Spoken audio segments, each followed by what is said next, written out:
Zuckerman, and my topic was interviews. So I found this article that is called Bad Interview and Resume Blunders, Tale from the Trenches. These are all different blunders that people have done to professional companies, and they're just trying to help you to have a good interview. So it goes like this. In today's competitive job market, small errors, omissions, and lapses in sound judgment can cost a job seeker an interview or a job offer. I turn to hiring managers, recruiters, and HR professionals to hear about the bad interview and resume mistakes some candidates make when searching for employment. First blunder. A highly qualified recent graduate walked into an interview for a job she really wanted and tried to overcome her nervousness by going too far in the other direction. She sat back in her chair, arms crossed, legs crossed, swinging her top leg and basically signaling, "I'm bored, how long is this going to take?"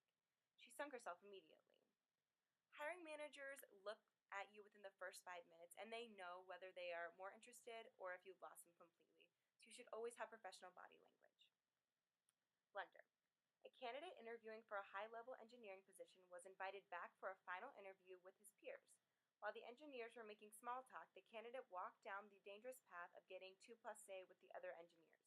He made several inappropriate comments and cracked a Rogaine joke with one of the balding engineers.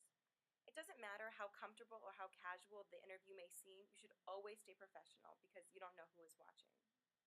Blunder. I run regional operations across several states, and I often conduct interviews in areas where we don't have an office nearby, so I meet applicants in coffee houses, restaurants, and hotels. An advantage of conducting interviews in public places is that I get to see how candidates interact with others.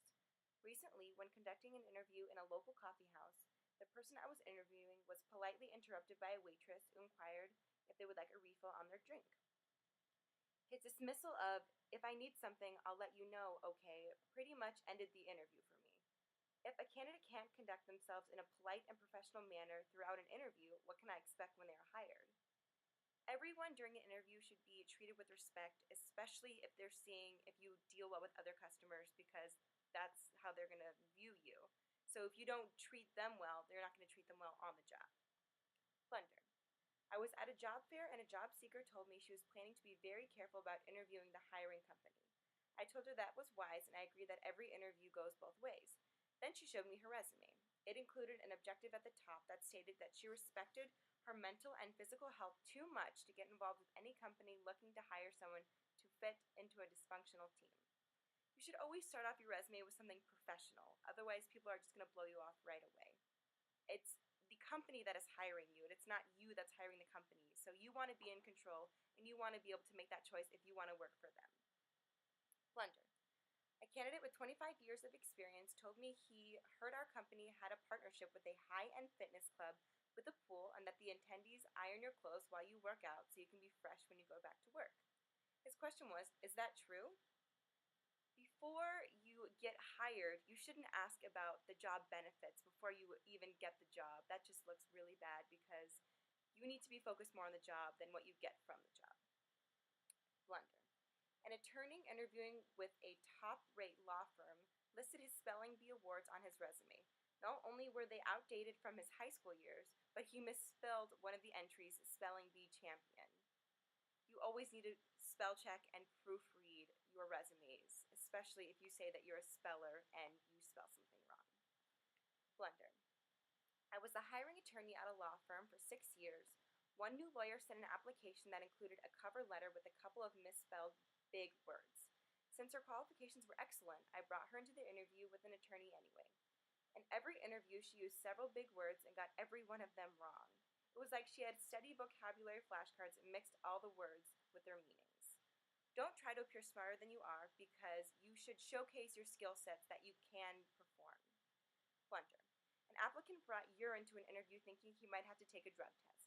The urine tested as not human. Don't make any assumptions when you are about to go on an interview, and don't make stupid decisions either. Blunder. The candidate completed her application using a big highlighter. Disqualified, especially because it was pink.